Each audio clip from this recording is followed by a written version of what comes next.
मोनिका आपके साथ। आप देख रहे हैं उत्तराखंड का स्पेशल बुलेटिन अपना उत्तराखंड। खबरों में आगे बढ़ने से पहले नजर डालेंगे सुर्खियों की ओर। पौड़ी में 12 साल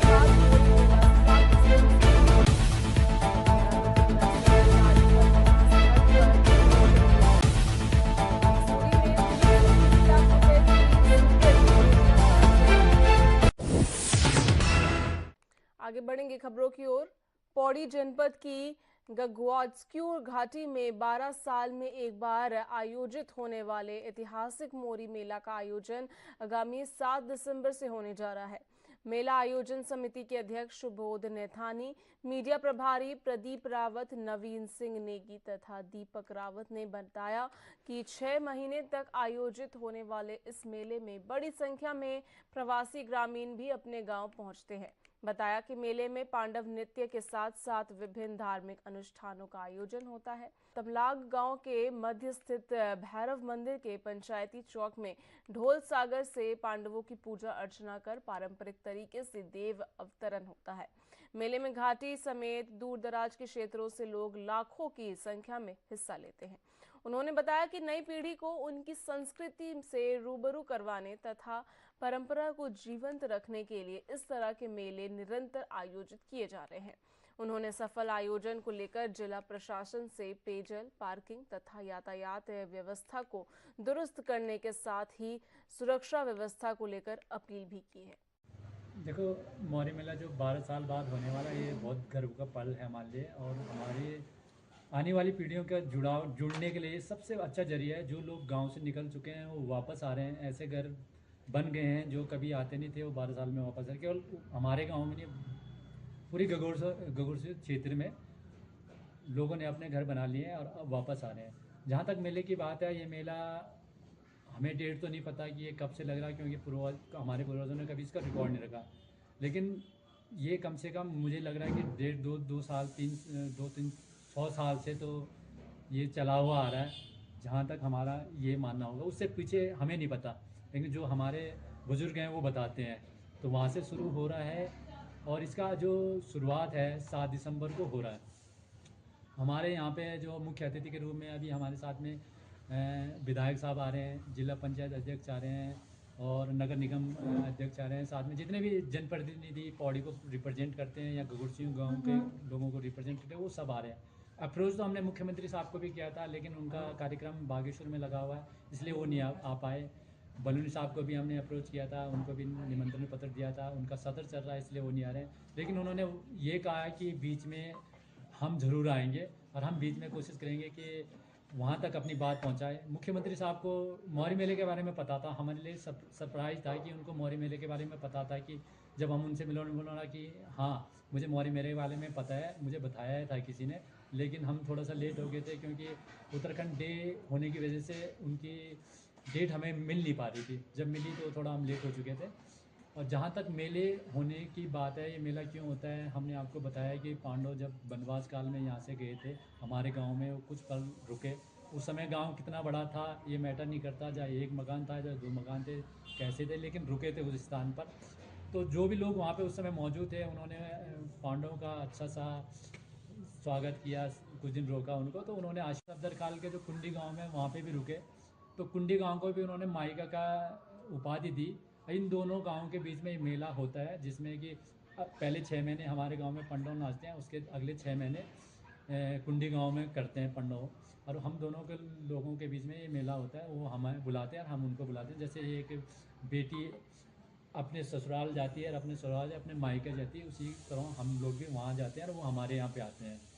मेले के बारे में मैंने आपको बता दिया कि जो वहाँ पे मेन चीज़ें होती हैं। एक तो गैंडी नृत्य होता है, जिसमें अभी मैंने आपको बताया कि गैंडी नृत्य क्यों होता है। जो जब महाभारत में पांडवों के संगे संबंधी जो मारे गए थे और साथ में उनके जो पिताजी थे पांडव, उनकी भी अल्प आयु में मृत्यु हुई थी, उनको तर्पण देने के लिए गैंडे की खगोटी चाहिए थी, जो केवल नागलोक में मिलती थी।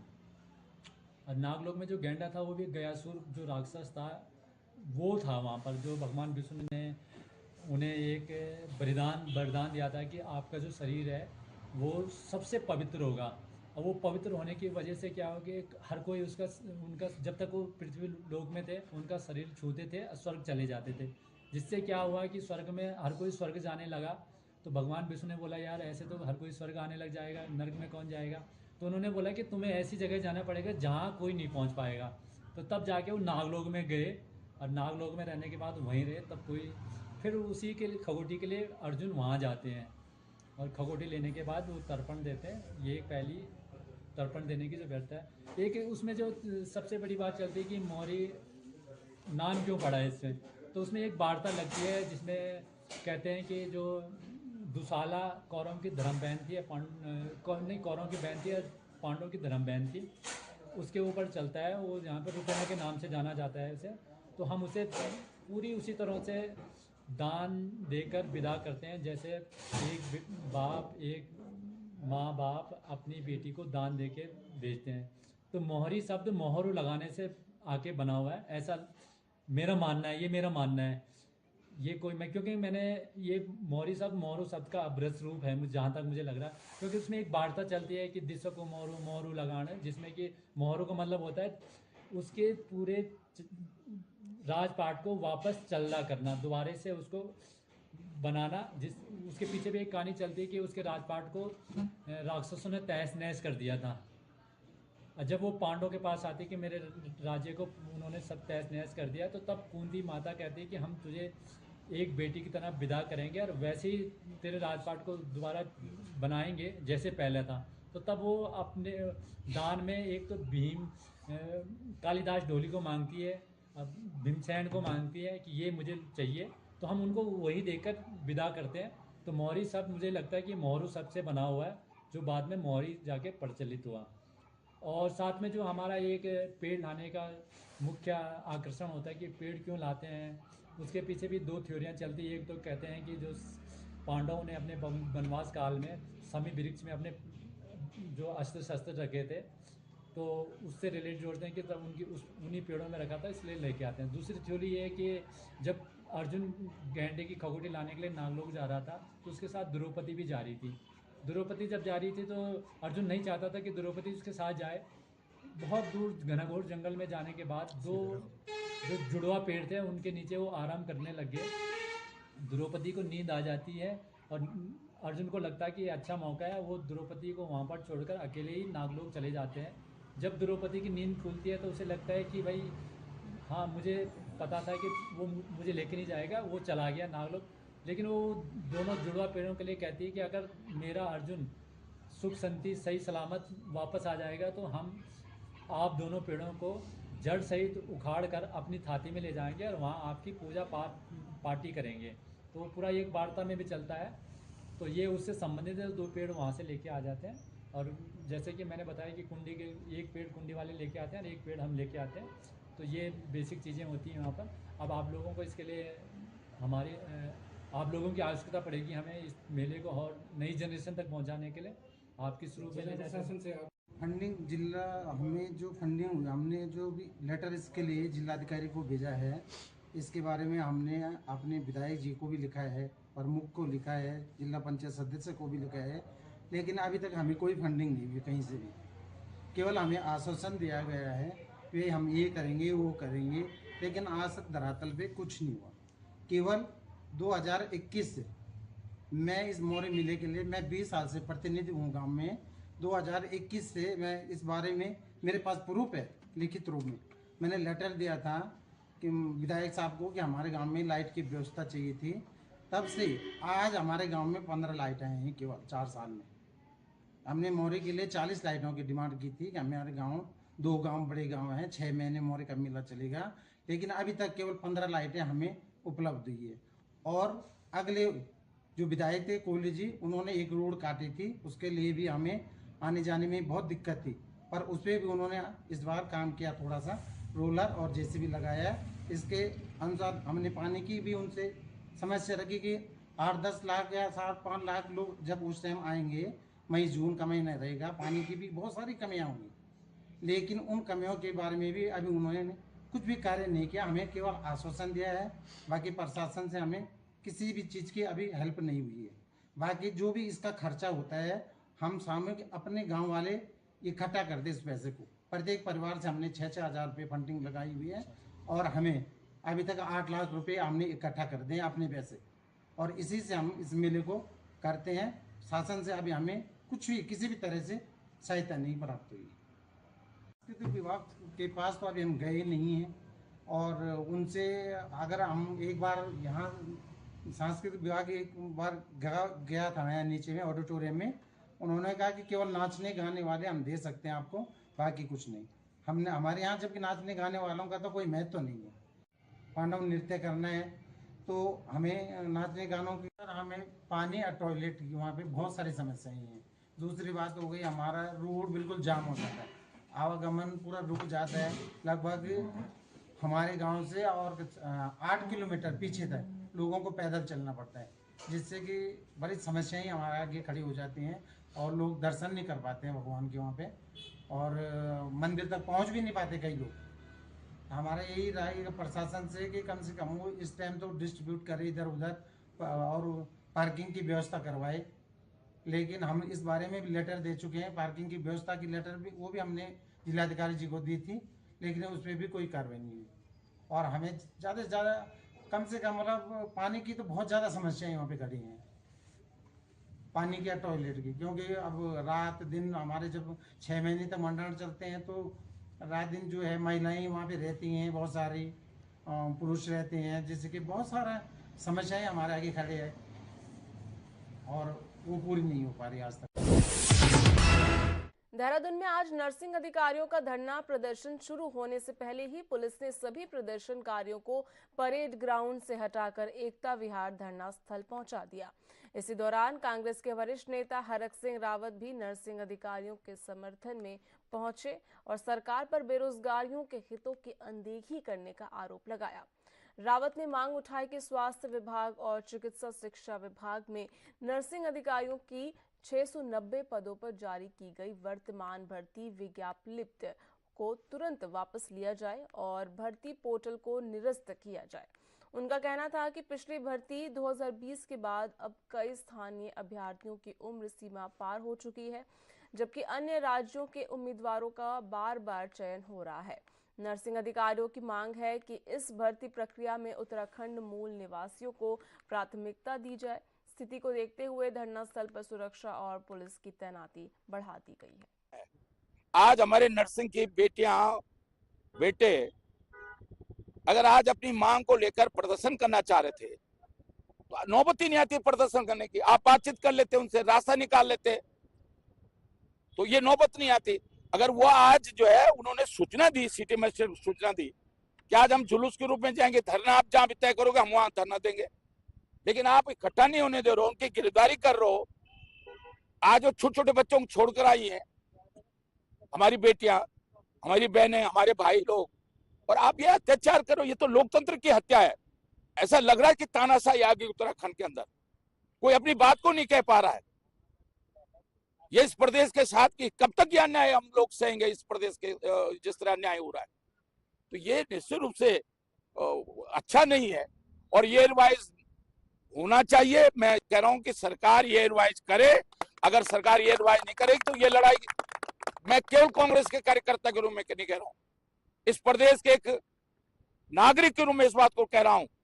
पूरा उत्तराखंड इन हमारे नर्सिंग के बच्चियों के साथ खड़ा होगा। हम ये लड़ाई हम लड़ेंगे। गिरफ्तार करना हमको करो ना, गिरफ्तार, जेल भेज दो हमको। ये कोई इससे थोड़ी हंसा धनाई बेलवंती चौहान ने आज जो है अपना बलिदान दिया इस राज्य के लिए। इससे तो अच्छी मुलायम सिंह की सरकार थी, सच्ची तो उत्तर प्रदेश में मायावती की सरकार थी। हमने अपना राज्य इसलिए मांगा था कि हमारी बात को हमारा मुख्यमंत्री सुनेगा, हमारी बात को जो है स्वास्थ्य सचिव सुनेगा। मैंने अभी स्वास्थ्य सचिव डॉक्टर राजेश से बात करी, क्योंकि राजेश मेरे साथ भी काम कर चुका है, जब मैं स्किल डेवलपमेंट मिनिस्टर था मेरे अंडर में रह चुका है। मैंने उनसे भी बात करी। मैंने क्या तमाशा भाई, आज तुमको भैया या तो ये रिवाइज करो, जैसे सिविल सर्विस की परीक्षा होती है, आईएएस की होती है, आईपीएस की होती है, हर साल होती है, पीसीएस की होती है, हर साल होती है, बैच होता है, 2002 का बैच, 2003 का बैच, 2004 का बैच, ऐसे करते तुम। अब तुम 10 साल बाद निकालोगे वैकेंसी, तो जो बच्चे जो शादी हो गई, बच्चे हो गए, इनके पास हो सकता है ये टेस्ट होगा, टेस्ट में नहीं निकल पाए, लेकिन इन पे बीपी को नापने के लिए, शुगर को नापने के लिए अनुभव, किताबी ज्ञान उतना नहीं चाहिए जितना अनुभव चाहिए। इन पे अनुभव है, इन पे अनुभव जो है। अब आप जानबूझ के पैसा, ये धंधा बना दिया आपने एग्जाम, क्योंकि इनसे पैसे ले नहीं सकते, क्योंकि ये रिवाइज होगा तो क्यों देगा कोई पैसा। भाई मेरा अगर 2012 का बैच है या 2013 मैंने जेएनएम किया है, मैंने नर्सिंग बीएससी नर्सिंग किया है, मैंने एमएससी नर्सिंग किया है, मैंने पोस्ट ग्रेजुएशन नर्सिंग किया है, तो मैं क्यों पैसा दूंगा। मुझे पता है कि ये रिवाइज हो जाएगा मेरा। अरे सच्चे तो मुलायम सिंह थी, मुलायम सिंह ने बीएड एलटी के पद खाली थे उत्तराखंड में, प्राइमरी स्कूल के पद खाली थे। मैंने विधानसभा के अंदर मांग उठाई और मुलायम सिंह जी ने एक झटके में कर दिया कि सारे प्राइमरी स्कूलों में और हाई स्कूल इंटर कॉलेज में बीएड वालों को ईयर वाइज नौकरी दी जाए। और ईयर वाइज नौकरी लग गए सारे लोग, कि जिसने जब बीएड किया था। आज ऐसा क्या हो गया, ये प्राइवेट हॉस्पिटलों में सब नौकरी कर रहे हैं, क्या वहां नहीं मरीजों का इलाज और चेक कर रहे लोग। और डॉक्टर से ज्यादा देखिए, मैं मेडिकल एजुकेशन से रहा हूँ। दून मेडिकल कॉलेज मेरे बनाया हुआ, सिनर मेडिकल कॉलेज मेरे बनाया हुआ, Haldwani college, Almora Haldwani medical college मेरे बना हुआ। नर्सिंग काउंसिल मैंने गठित की उत्तराखंड में, नर्सिंग काउंसिल नहीं थी उत्तराखंड बनने के बाद, पैरामेडिकल काउंसिल नहीं थी, मैंने बनाई। उत्तराखंड मेडिकल यूनिवर्सिटी मेरी बनाई हुई है। पहला वाइस चांसलर मैंने डॉक्टर पंत को लाया था उस पर। तो मैं आज कह रहा हूं कि ये जबरदस्ती सिर्फ पैसा खाने का धंधा है, क्योंकि आज जितने टेस्ट हो रहे हैं उनमें सिर्फ पैसा खाने कमाई का धंधा। आज मुझे बताओ तो एक पेपर हुआ भी उत्तराखंड में जो ठीक से हुआ हो, एक पेपर जो बता दो ठीक से। मसूरी विधानसभा क्षेत्र के हाथी बड़कला स्थित शक्ति कॉलोनी में आज कैबिनेट मंत्री गणेश जोशी ने 303 लाख रुपए की लागत से बनने वाली सीवरेज योजना का शिलान्यास किया। इस परियोजना से क्षेत्र के 1300 से अधिक परिवारों को सीवरेज की पुरानी समस्या से निजात मिलेगी। कार्यक्रम में मंत्री जोशी ने विभागों को निर्देश दिए कि काम उच्च गुणवत्ता के साथ तय समय पर पूरा किया जाए। उन्होंने इसे लंबे समय से लंबित समस्या के समाधान की दिशा में बड़ा कदम बताया। मंत्री जोशी ने मुख्यमंत्री पुष्कर सिंह धामी के नेतृत्व की सराहना करते हुए कहा कि सरकार जन सुविधाओं और बुनियादी ढांचों को मजबूत करने के लिए लगातार काम कर रही है। चारधाम शीतकालीन दर्शन तीर्थ यात्रा के तहत ज्योतिष पीठ के स्वामी अविमुक्तेश्वरानंद सरस्वती के सानिध्य में 10 राज्यों के 150 से अधिक तीर्थयात्रियों का दल यमुना मां के शीतकालीन पूजा स्थल खुशी मठ पहुंचा। इस अवसर पर मौजूद श्रद्धालुओं को संबोधित करते हुए स्वामी ने कहा कि उत्तराखंड देवभूमि सदियों से साधु संतों की तपस्थली रही है और ये भी कहा कि 6 महीने मानव और 6 माह देवताओं की ओर से पूजा की जाती है। परंपराओं और विशेष भौगोलिक परिस्थितियों के कारण पूजा स्थलों में परिवर्तन होता है। अनादिकाल से ये परंपरा चली आ रही है। शीतकालीन यात्रा का उद्देश्य है कि लोगों में ये संदेश जाए कि शीतकालीन पूजा स्थलों में दर्शन से भी वही पुण्य लाभ होता है जो ग्रीष्मकालीन में मिलता है। अरविंद नगर शक्ति फार्म में मैत्री बांग्ला संघ ने आज महान स्वतंत्रता सेनानी शहीद खुदीराम बोस की जयंती श्रद्धापूर्वक मनाई। कार्यक्रम में मुख्य अतिथि के रूप में उत्तराखंड बंगाली कल्याण समिति के प्रदेशाध्यक्ष दिलीप अधिकारी मौजूद रहे। साथ ही नगर पंचायत अध्यक्ष सुमित मंडल, स्थानीय ग्राम प्रधान और संगठन के कई पदाधिकारी भी कार्यक्रम में शामिल हुए। शुरुआत शहीद खुदीराम बोस के चित्र पर पुष्पांजलि अर्पित हुई और वक्ताओं ने कहा कि मात्र 18 वर्ष की आयु में फांसी पर चढ़े खुदीराम बोस युवाओं के लिए साहस, त्याग और देशभक्ति की जीवित मिसाल है। उन्होंने युवाओं से उनके जीवन से प्रेरणा लेने की अपील की। कार्यक्रम में बड़ी संख्या में लोग जुटे और बंगला संस्कृति से जुड़े नृत्य, गीत और पारंपरिक कला प्रस्तुतियों ने माहौल को और खास बना दिया। समाज सेवी सुब्रत विश्वास सहित कई गणमान्य लोग भी उपस्थित रहे और शहीदों को नमन किया। उत्तरकाशी जिले के विकासखंड मोर में रात्रि के समय ग्राम डामटी थुनार में एक आवश्यक भवन में आगजनी से 3 मंजिला मकान जलकर खाक हो गया है। शनिवार की रात्रि को आग लगने से गांव में चीख पुकार मच गई। इधर जिला परिचालन केंद्र उत्तरकाशी से मिली जानकारी के अनुसार शनिवार प्रातः 3 बजे ग्राम प्रधान डामटी थुनार द्वारा दूरभाष से प्राप्त सूचना के अनुसार तहसील मोरी के अंतर्गत डामटी गांव के हरपाल सिंह राणा पुत्र हरदयाल सिंह राणा के 3 मंजिला आवासीय भवन में आग लगने के सामान सहित 4 बकरियां, 15 मुर्गे और 2 खरगोश आग की चपेट में आने से दर्दनाक मौत हुई है। वहीं आवासीय भवन भी जलकर पूर्ण रूप से नष्ट हो गया है। घटना की जानकारी मिलते ही राजस्व उप निरीक्षक की टीमें मौके के लिए रवाना हो गई है। रुड़की के पाडली गुर्जर गांव में जमीन के विवाद ने हिंसक रूप ले लिया। 2 पक्षों में जमकर लाठी डंडे और धारदार हथियार चले। मारपीट में 3 लोग घायल हो गए, जिनमें से 2 की हालत गंभीर बताई जा रही है। दोनों को सिविल अस्पताल से हायर सेंटर रेफर कर दिया गया है। बताया जा रहा है कि दोनों पक्षों के बीच पुरानी रंजिश थी और इसी बीच विवादित भूमि पर निर्माण की सूचना मिलने पर पीड़ित पक्ष मौके पर पहुंचा। वहीं दूसरे पक्ष के कथित दबंगों ने उन पर हमला कर दिया। फिलहाल पुलिस का कहना है कि अभी तक किसी भी पक्ष ने तहरीर नहीं दी है।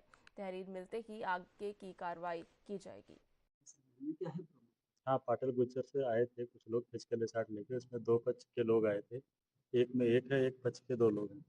इनके सर में चोट लगी हुई है और वाइटल सबके स्टेबल हैं और अभी यहाँ से रेफर कर दिया गया एम्स एंड में। सर बताया जाता है कि दोनों पक्ष जब यहाँ पर हाँ, काफ़ी संख्या में भीड़ आई हुई थी हमारे पास और प्रॉब्लम हो रहा था। साकिब, क्या घटना घटी है? सामने देखना सर, ये गांव के मर्डरिस्ट लोग हैं। इन पे पहले भी मर्डर का मुकदमा हुआ है। हमारे चाचा का इन्होंने मर्डर कर रखा है 2012 के करीब। तो अब इनके साथ ईदगाह के पीछे रास्ता है जो सरकारी, उसका विवाद चल रहा था। सरकारी रास्ता है पूरे गाँव का वो रास्ता है। वो रास्ता कब्जाने में लग रही है। इनकी ईदगाह के पीछे ज़मीन है। सामने देखो, इन्हें सब कह रहे कि भाई अपना जो है ज़मीन छोड़ दो। सरकारी रास्ता पूरे गांव का है। प्रधान जी ने रास्ता छुड़वा रखा था।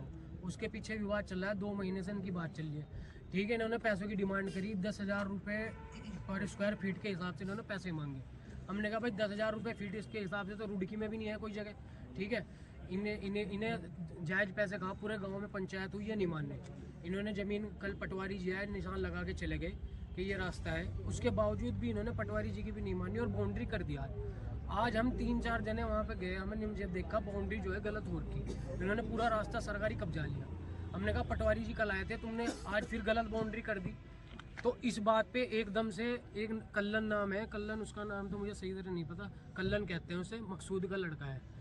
तो निप्पी का खानदान है इनका। उस एकदम से लाठी उठा के लाया और आते ही भाई के उन्होंने मारना शुरू कर दिया।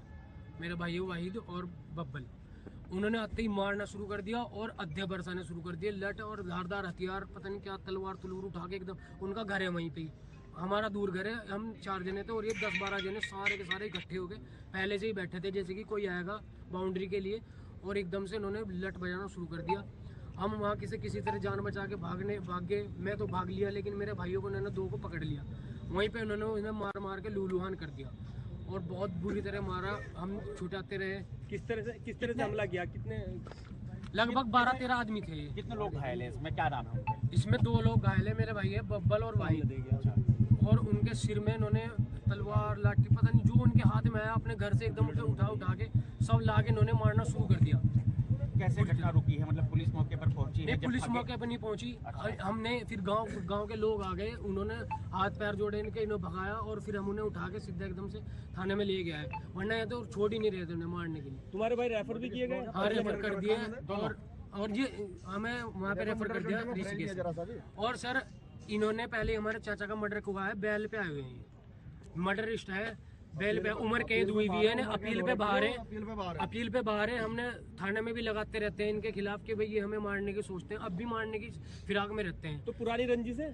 पुरानी रंजिश तो अब तो पुरानी कोई रंजिश नहीं थी इस मामले में, लेकिन इन्होंने पुरानी रंजिश वो भी निकाल ली। सब पुरानी रंजिश तो इन पे बेल पे आए हुए हैं फिलहाल। तो पुलिस आगे ये फिलहाल यहाँ एक आरोप आपने और भी लगाया है कि कई घंटे पहले आप लोगों का झगड़ा हुआ, दूसरा पक्ष जो है वो भी क्या सर हमारा कई घंटे 3 बजे के करीब लगभग झगड़ा हो चुका। हम उठा के सीधे एकदम थाने में ले गए उन्हें, थाने में ले गए, वहाँ से चिट लिया, हम यहाँ पे ले आए। हमें लगभग 2 घंटे हो गए यहाँ हॉस्पिटल में, हम भी खड़े हैं, कोई नहीं आया उनकी तरफ से। अब पता नहीं कहाँ से अचानक से बहुत देर तक कार वहाँ खड़ी रही इनकी, उसमें पता नहीं इन्होंने क्या किया, किसकी सेटिंगबाजी से अब सिर में कट मारे और हाथ में कट मारे वहाँ के खड़े हो गए, और फिर एकदम से कार लाके यहाँ रोक दी कि हमारा सिर फाड़ गया। 2 घंटे पहला ताजा खून यहाँ पे टपकता हुआ सबको दिख रहा है, उसकी वीडियो हमारे पास सबूत है। फर्जी मुकदमा अब हमारे ऊपर करना चाह रहे हैं। ठीक है। उत्तराखंड कांग्रेस के नए प्रदेश अध्यक्ष गणेश गोदियाल ने शुक्रवार देर शाम मंगलोर पहुंचकर विधायक काजी निजामुद्दीन के आवास पर मुलाकात की, जहां कांग्रेस कार्यकर्ताओं ने उनका जोरदार स्वागत किया। इस दौरान गणेश गोदियाल ने धामी सरकार पर तीखा हमला बोला, कहा कि सरकार हर मोर्चे पर विफल है, बेरोजगारी बढ़ रही है और शिक्षा व्यवस्था, स्वास्थ्य व्यवस्था बदहाल है।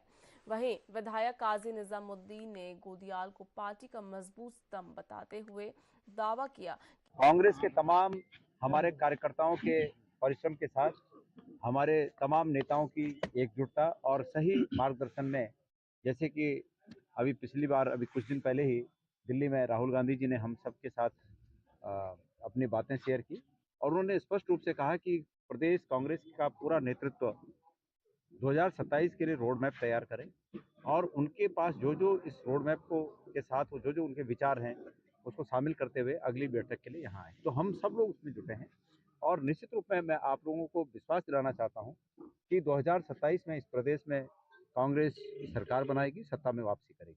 सत्ता में वापसी का हमारा मकसद ये नहीं है कि सत्ता पाना, लेकिन आज जिस तरह से प्रदेश में हर तबका उनकी उम्मीदें नाउम्मीदों में बदल चुकी हैं और इस वर्तमान सरकार के प्रति जिस प्रकार से लोगों ने मान लिया कि कुछ नहीं होता है, मतलब लोगों ने कितनी बड़ी उम्मीदों के साथ इतनी बड़ी संख्या में उनके विधायक जिताए और चुनाव के समय में तमाम बड़े बड़े नेता आकर यूपी से, दिल्ली से तमाम नेता आकर यहाँ लोगों को जो जो वादे लोगों से किए वो सब धराशायी हुए।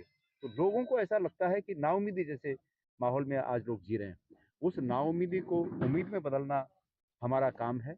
हम इस टास्क को सब लोग साथ में लेकर आगे बढ़ रहे हैं और हम 2027 में सरकार वोट चोरी ऐसा है, ये अनफॉर्चुनेट है कि बिहार में ये जो SIR हुआ उसके तत्काल बाद मौका नहीं मिला और तत्काल बाद इलेक्शन हो गए। लेकिन उत्तराखंड में हमारे पास ये मौका है कि हम फरवरी में होने वाले SIR पर पैनी नज़र रखें, खास करके हरिद्वार, उधम सिंह नगर, देहरादून जिलों में बहुत नज़र रखने की आवश्यकता है। हम उसके लिए बूथ स्तर पर तैयारी कर रहे हैं। आजकल हमारा यही काम PCC में और एक अन्य जगह भी कहीं ये काम चल रहा है। हम उस पर नज़र रखे हुए हैं और प्रत्येक जगह बूथ स्तर पर हम टीम बनाकर इस वोट चोरी की जो बात है उसको रोकने की कोशिश करेंगे और हमें पूरा यकीन है कि हम उसको रोक पाएंगे। नियुक्त हमारे जिलाध्यक्ष विधायक जी फुरकान जी यहाँ पहली बार आज मंगलौर आए हैं। सभी यहाँ कार्यकर्ताओं ने, कार्यकारिणी ने कांग्रेस की और निवर्तमान जिलाध्यक्ष और मौजूदा विधायक वीरेंद्र जाति जी, सभी लोग यहाँ मौजूद हैं। सभी ने गर्मजोशी के साथ गणेश गोदियाल जी माननीय प्रदेश अध्यक्ष जी का स्वागत किया और प्रदेश अध्यक्ष जी के अध्यक्ष बनने के बाद, पदभार ग्रहण करने के बाद उत्तराखंड में एक जोश है कांग्रेस में और पूरी तरह कांग्रेस अपना विपक्ष की भूमिका अदा कर रही है। जहां कहीं भाजपा सरकार की जो कमियां हैं उनको हम उजागर करने का काम करेंगे और जनता के बीच में हम जाएंगे। SIR पर अभी आप एक सवाल पूछ रहे थे, एक एक बूथ पर कांग्रेस पार्टी की पैनी निगाह बनी हुई है। जो इनकी सोच गलत काम करने की है, जो एडिशन और डिलीशन का काम भारतीय जनता पार्टी ने चुनाव आयोग के साथ मिलकर करने का कर रखा है अन्य प्रदेशों में, वो उत्तराखंड में हम नहीं करने देंगे। हम लोग एक पैनी निगाह बनाकर काम कर रहे हैं और आने वाले वक्त में एक कड़ी चुनौती के रूप में कांग्रेस पार्टी भाजपा के लिए बनकर खड़ी होगी और भारी बहुमत के साथ कांग्रेस पार्टी यहाँ कर्नाटक, तेलंगाना, हिमाचल के तर्ज पर जीत दर्ज करेगी। और इसी के साथ आज के बुलेटिन में बस इतना ही। ऐसे तमाम खबरों से जुड़े रहने के लिए आप देखते रहिए उत्तराखंड का स्पेशल बुलेटिन अपना उत्तराखंड। मुझे दीजिए इजाजत, धन्यवाद।